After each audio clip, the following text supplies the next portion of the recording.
আজকে আমরা আলোচনা করব শুভম ক্লাসেস থেকে দুটো পেপারের সিলেবাস। যে দুটো পেপার মেইন পেপার হয়, একটা হচ্ছে অ্যাকাউন্টেন্সি পেপার, একটা হচ্ছে কস্ট ট্যাক্স পেপার।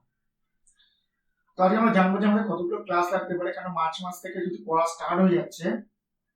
মার্চ মাসে ওই সেকেন্ড উইক থেকেই হচ্ছে আমাদের নতুন ব্যাচ স্টার্ট হয়ে যাচ্ছে ক্লাস 11-এ। তো যারা এখনো জয়েন করেনি তারা জয়েন করো। আর তোমাদের সাবস্ক্রাইবটা তো ভালো করে করো। মানে দেখছি সাবস্ক্রাইবটা ততটা বেশি বাড়ছে না, মানে বাড়ছে, মানে একটু বেশি বাড়া উচিত। আর ভিডিওগুলো দেখো, কন্টেন্টগুলো ভালো আসছে। আর আমি আগেই বলেছিলাম ক্যারিয়ার কাউন্সিলিং ক্লাসে যে কি নিয়ে পড়া যেতে পারে, কি না। আশা করি তোমরা ডিসিশন নিয়ে নিয়েছো। যারা ডিসিশন নিতে পারোনি তারা আরো বেটার ভাবে ভালো করে নাও। তো আজকে জাস্ট আমরা দেখবো আমাদের কি পড়াশোনা করতে হবে সেপ্টেম্বরের এক্সামের জন্য। সেপ্টেম্বর মাসে আমাদের এক্সাম। তো দেখো, প্রথম যে ইউনিটটা দিয়েছে আমাদের সেটা হচ্ছে ইন্ট্রোডাকশন থিওরি, হচ্ছে বেসিক অফ অ্যাকাউন্টিং, যেটা আমি অনলাইন তোমাদের দিয়ে দেবো কভার করে। কিছু কিছু জিনিস থাকবে যেগুলো নিয়ে ক্লাসে ডিসকাশন হবে, পুরো দেওয়া যেতে পারে না কখনো, কিন্তু আমি চেষ্টা করছি বেসিক কনসেপ্টের ক্লাসে যে ফেসগুলো থাকবে সেগুলো দিয়ে দেবো। প্রথম হচ্ছে কি, অ্যাকাউন্টিং এর টার্মগুলো নিয়ে আলোচনা করবো, গ্যাপ নিয়ে আলোচনা করবো, যেটা জেনারেল অ্যাকাউন্টিং প্রিন্সিপাল আছে, ঠিক আছে, যে প্রিন্সিপালের উপর বেস করে হচ্ছে আমাদের কাজ চলে, মানে পুরো ওয়ার্ল্ড ওয়াইড।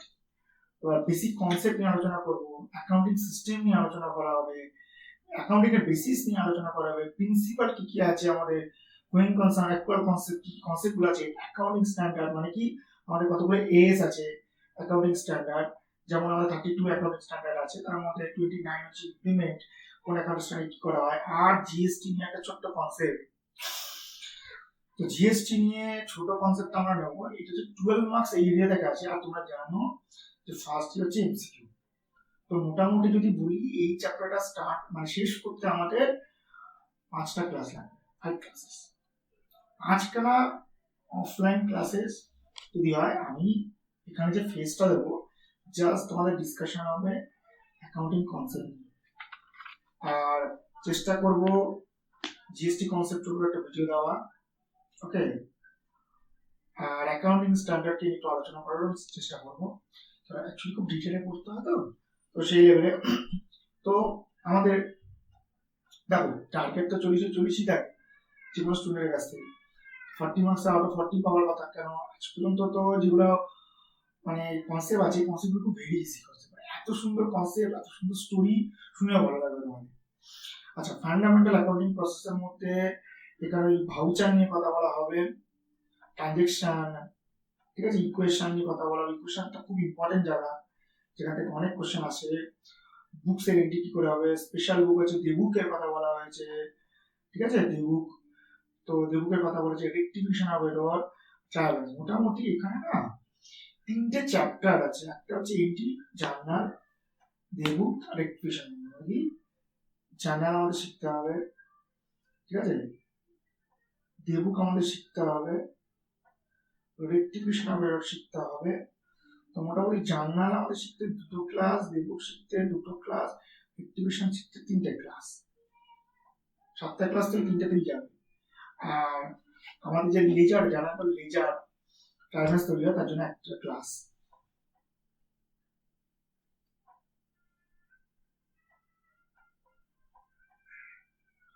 জার্নাল ট্রায়ালস একটা ক্লাস। 3, 4, 5, 6, 7, 8, 8টা ক্লাস। 9টা ক্লাস লাগবে আমাদের অ্যাকাউন্টেন্সি। তাহলে 5টা ক্লাস হচ্ছে বেসিক অ্যাকাউন্টিং এ, ফান্ডামেন্টাল অ্যাকাউন্টিং প্রসেস যেটা 1 আছে, তার জন্য 9টা ক্লাস লাগবে। আচ্ছা, রিজার্ভ এন্ড প্রফেশন নিয়ে কিছু অঙ্ক আছে, থিওরি ব্যাকগ্রাউন্ড আছে। তো মোটামুটি এটা নিয়েও আমাদের ধরে রাখো 2টো ক্লাস। ওকে, এবার সবথেকে ইম্পর্টেন্ট চ্যাপ্টার, যেটা গ্র্যাজুয়েশন লেভেলে আমরা শিখতে পারি না কিন্তু অলওয়েজ ইমপ্লিমেন্ট থাকে, এইচএসও তো আমরা শিখতে পারবো না, তো আমাদের ফার্স্ট সেমিস্টার খুব ভালো করে শিখতে হবে। আমি মনে করি যারা অ্যাকাউন্টেন্সি নিয়ে ফিউচার দেখছো তাদের এই চ্যাপ্টারের প্রতি ভিড় থাকা দরকার। এত সুন্দর, এটা হচ্ছে নেগোশিয়েবল ইনস্ট্রুমেন্ট অ্যাক্ট অনুযায়ী কথা বলা আছে। যে টপিকগুলো খুব সুন্দর সুন্দর টপিক, মানে আমি অবাক হয়ে যাই। মানে মানে সত্যি কথা বলতে গেলে নতুন সিলেবাসে লঞ্চ হয়েছে আগের বছর, আমাদের কি নিয়ে ভেবেছে মধ্যশিক্ষা পর্ষদ যে আমরা বেটার কিছু শিখি। এত সুন্দর করে সাবজেক্ট চ্যাপ্টারগুলোকে ভাগ করে করে দিয়েছে অ্যাকাউন্টেন্সি, যে এইগুলো শিখতে পারলে তোমাদের কাজে হবে এবং আমরা শিখে খুব মজা পাই। বিলব এক্সেস নিয়ে লাগবে 6টা ক্লাস বিলব এক্সেস। তাহলে মোটামুটি আমরা দেখতে পাচ্ছি 5টা 9 14 15 16 আর 6 22টা ক্লাস, টোটাল 22টা ক্লাস লাগবে অ্যাকাউন্টসের জন্য। এবার এটা তো শেখাতে লাগবে 3টে ক্লাস প্র্যাকটিস করতে লাগবে, ঠিক আছে? আমাদের ক্লাস টেস্ট হবে ধরো 3টে ক্লাস টেস্ট আর একটা টেস্ট, মোটামুটি 22 23 24 25 26 29 ক্লাসেস। 29 ক্লাসেস মানে যদি সপ্তাহে একটা ক্লাস হয় তাহলে 6 মান্থ ঠিকঠাক আমাদের পড়াশোনা করতে সুস্থ। এটা হচ্ছে আমি বলছি যারা খুব ভালো ডিটেলে কাজ করতে চায়। শর্ট করা যায়, কোশ্চেন আছে সবই পাবে, সবই ঠিকঠাক করা হবে, class discussion test mock test কিন্তু করতে হবে না। এবার রেগুলার ক্লাসের মধ্যে তো প্র্যাকটিস ক্লাস টেস্ট আর মক টেস্ট থাকবে, রেগুলার ক্লাস লাগছে তোমার 22টা 22। তো আমাদের মোটামুটি আজকে এই সিলেবাস ডিসকাশন অ্যাকাউন্টেন্সি কমপ্লিট হলো। তো আরো বেটার ভাবে রেডি হতে গেলে এটা নিয়ে যদি কোনো কোয়ারি থাকে আমাকে Instagram, Facebook, WhatsApp, Telegram channel যেখানেও তুমি পাবে, স্ক্যানার তোমরা পিডিএফটা আমাদের পেয়ে যাবে। তো মোটামুটি যোগাযোগ করো, আর বেটার ভাবে এগোই। আমরা বেসিক কনসেপ্টের ক্লাস খুব তাড়াতাড়ি আপলোড করে দেবো, যে ফার্স্ট ক্লাসটা থাকবে তার উপর পুরো ডিটেল ভিডিও থাকবে এবং উপরে ছোট ছোট টুকরো করে ভিডিও থাকবে, কিছু কনসেপচুয়াল আলাদা ক্লাস মিলে থাকবে।